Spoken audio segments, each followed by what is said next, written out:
Hello students, welcome to 1 plus 1 channel. இன்னைக்கு நம்ம வீடியோல 10th standard chapter 8 exercise 8.2ல 5th sum பார்க்க போறோம்.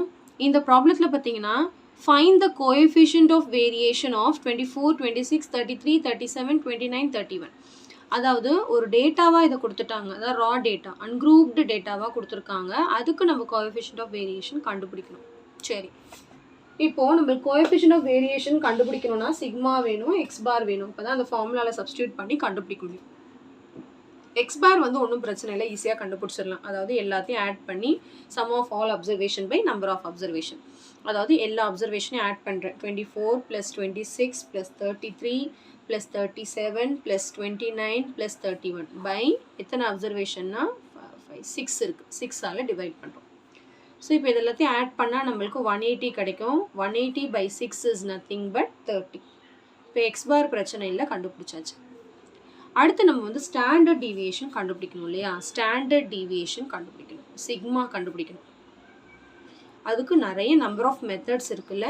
நான் வந்து என்ன மெத்தட் போட போகிறேன்னா மீன் மெத்தட். அது கொஞ்சம் ஈஸியாக இருக்கும் இல்லையா? அதனால் மீன் மெத்தடுக்கு போய்டுறேன். சரிங்களா? நம்ம போன எக்ஸசைஸில் படிச்சிருக்கோம். ஸ்டாண்டர்ட் டீவியேஷன் கண்டுபிடிக்க அன்குரூப்டில் நிறைய மெத்தட்ஸ் இருக்குது. நம்ம அசியூம்டு மீன் மெத்தட் எது வேணாலும் போட்டுக்கலாம். நான் வந்து மீன் மெத்தட் எடுத்துக்கிறேன். சரிங்களா?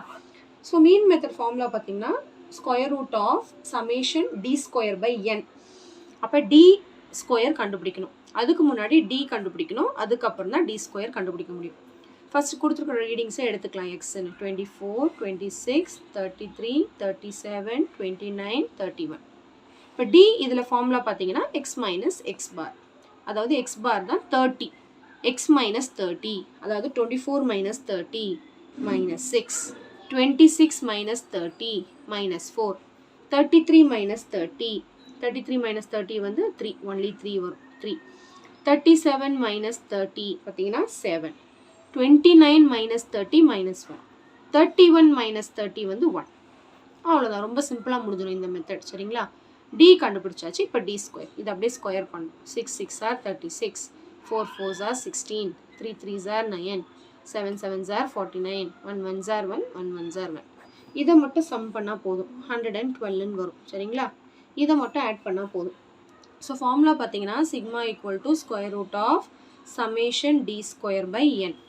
ஸோ சமேஷன் d²ங்கிறது இதுதான். 112/n வந்து 6 அப்சர்வேஷன். இப்போ இதை டிவைட் பண்ணதுக்கப்புறம் நம்ம வந்து என்ன கண்டுபிடிக்கணும்னா ஸ்கொயர் ரூட் கண்டுபிடிக்கணும்.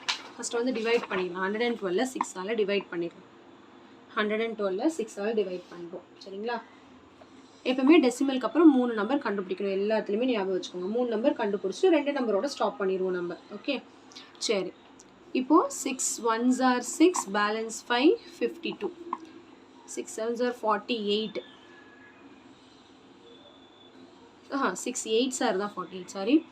பேலன்ஸ் வந்து 4. நெக்ஸ்ட்டு டெசிமல் வச்சு ஒரு 0 சேர்த்துக்கிறோம். மறுபடியும் 6 6 are 36, மறுபடியும் 4 வரும், 0 போடுவோம். 6 6 are 36 போயிட்டே இருக்கும். ஓகேங்களா? 6 6ன்னு போயிட்டே இருக்கும். ஸோ நம்ம என்ன பண்ணிக்கலாம்னா 18.666ன்னு எடுத்துக்கலாம், இல்லைனா 18.67ன்னு எடுத்துக்கலாம். அதாவது இதோட ஸ்டாப் பண்ணுறதா இருந்தால் இது வந்து 5க்கு மேலே இருக்கிறதுனால இதோட ஒன்று ஆட் பண்ணுறேன். சரிங்களா? ஸோ நான் என்ன பண்ணுறேன்னா இப்போ சிக்மா கண்டுபிடிச்சாச்சு. Sigma = square root of 18.67. இப்போ இதுக்கு ஸ்கொயர் ரூட் கண்டுபிடிக்கணும். சரிங்களா? இப்போ இதுக்கு ஸ்கொயர் ரூட் கண்டுபிடிக்க போகிறோம். 18.67க்கு ஸ்கொயர் ரூட். நம்ம ஆக்சுவலி இங்கே வந்து ரவுண்ட் ஆஃப் பண்ணக்கூடாது. ஏன்னா வந்து நம்ம இது ஃபைனல் கிடையாதுல்ல, இதுக்கப்புறம் ஸ்கொயர் ரூட் கண்டுபிடிக்கிறது தான் ஃபைனல். அதனால் 6 6னே வச்சுக்கலாம். சரிங்களா? ஓகே, இப்போது ஸ்கொயர் ரூட் கண்டுபிடிக்கிறதுக்கு 2 நம்பராக பேர் பண்ணணும். டெசிமலுக்கு முன்னாடி ரைட்லேருந்து 2 பேர், டெசிமலுக்கு அப்புறம் லெஃப்ட்லேருந்து 2 பேர். ஓகேங்களா? சரி, இப்போ என்ன போடலாம்? இங்கே 4 4s are 16, ஏன்னா 5 5s are 25, அதிகமாக போயிடும். 2 அடுத்த பேர் இறக்குறேன், 66.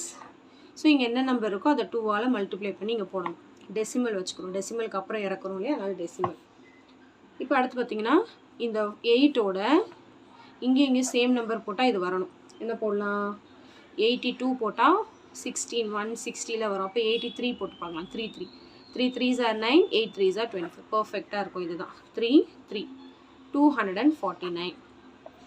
நெக்ஸ்ட்டு வந்து 16 16 - 9 5 ஆகிடும். 7. 16 minus 9, 7. 5 minus 4, 1. இப்போ அடுத்த பேர் ரெண்டு நம்பராக தான் இறக்கணும் சரிங்களா. ரெண்டு நம்பர் இங்கேயும் அந்த 6 போட்டுக்கலாம். 66 ஏன்னா 666 தான் நிறைய இருக்குல்ல நமக்கு. இப்போ அடுத்து இங்கே என்ன நம்பர் இருக்கோ அதை 2ஆல் மல்டிப்ளை பண்ணால் 86 வரும். மறுபடியும் இங்கேயும் சேம் நம்பர் போட்டால் இது வரணும். என்ன போட்டு பார்க்கலாம். 86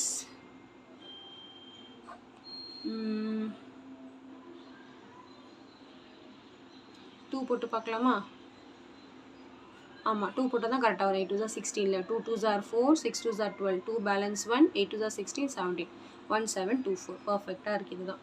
ஸோ இங்கே என்ன வருது 2 2 போதும். 4.32 போதும். ஸ்கொயர் ரூட் கண்டுபிடிக்கும் போது ரெண்டு நம்பர் கண்டுபிடிச்சிட்டோம் போதும். ஸோ சிக்மா ஈக்குவல் டு 4.32ன்னு கண்டுபிடிச்சாச்சு. இப்போ இதை வச்சு நம்ம சிவி கண்டுபிடிக்க வேண்டியது தான். ஸோ சிவி ஃபார்முலா பார்த்தீங்கன்னா கோஎஃபிஷியன்ட் ஆஃப் வேரியேஷன் தான் கொஸ்டினே. Sigma by X bar into 100%. Sigma வந்து என்ன கண்டுபிடிச்சோம் 4.32. எக்ஸ் பார் வந்து 13 கண்டுபிடிச்சோம் இன்டூ 100%. 0 0 கேன்சல் பண்ணிடாதீங்க அவசரப்பட்டு. எல்லாத்தையும் மல்டிப்ளை பண்ணால் டெசிமல் ரிமூவ் ஆகிடும். 432/30. அதாவது இது மல்டிப்ளை பண்ணால் 4.32 × 100 432. ரெண்டு நம்பர் தள்ளி மூவ் ஆகிடும். டெசிமல் ரிமூவ் ஆகிடும். உங்களுக்கு இதெல்லாம் தெரியலனா நார்மலாக நீங்கள் மல்டிப்ளை பண்ணிக்கோங்க, ஒன்றும் தப்பு கிடையாது. இப்போ இது நம்ம 2 2 டேபிளாக கேன்சல் பண்ணிட்டு வரலாம். 2 1s are 2, balance 1 10, 2 5s are 10, 2 2s are 4, 2 1s are 2, balance 1 16. இப்போ 216 வந்து 15ஆல் மல்டிப்ளை பண்ணணும். இல்லைனா இது 3 டேபிளில் போகுமான்னு பாருங்கள். 3 டேபிளில் போகும் பாருங்கள். 3 5s are 15, 3 7s are 21, 3 2s are 6. இப்போ 72 ஈஸியான நம்பர்லேயே 5 டேபிளால் டிவைட் பண்ணிக்கலாம் சரிங்களா. 5 1s are 5, balance 2, 22. 5 4s are 20, balance 2. Decimal வச்சு 0 சேர்த்தா 5 4s are 20. அவ்வளோதான். So coefficient of variation equal to 14.4%. ரொம்ப சிம்பிள் கான்செப்ட் தான். கொஞ்சம் அந்த லாங் டிவிஷன் ஸ்கொயர் ரூட் கண்டுபிடிக்கும் போது மட்டும் ரொம்ப கேர்ஃபுல்லாக இருக்கணும் சரிங்களா. மற்றபடி வந்து ரொம்ப சிம்பிளான கான்செப்ட்ஸ் தான். ஒரே ஃபார்முலா தான் யூஸ் பண்ணிகிட்டு இருக்கோம் எக்ஸசைஸ் ஃபுல்லாகவே. ஓகே, இந்த மீன் மெத்தட் எடுத்துக்கோங்க. எப்போயுமே உங்களுக்கு அது வந்து ஈஸியாக முடிஞ்சிடும். ஸ்டாண்டர்ட் டிவிஷன் கண்டுபிடிக்கும் போது மீன் மெத்தட் வந்து கால்குலேஷனும் ரொம்ப லென்த்தியாக போகாது. ஒரே டிவிஷன் ஒரே ஸ்கொயர் ரூட் தான். மற்றதெல்லாம் ரெண்டு ஃபார்முலாவாக வரும்ல, அப்போ கொஞ்சம் நம்மளுக்கு கஷ்டமாக இருக்கும். ஓகே,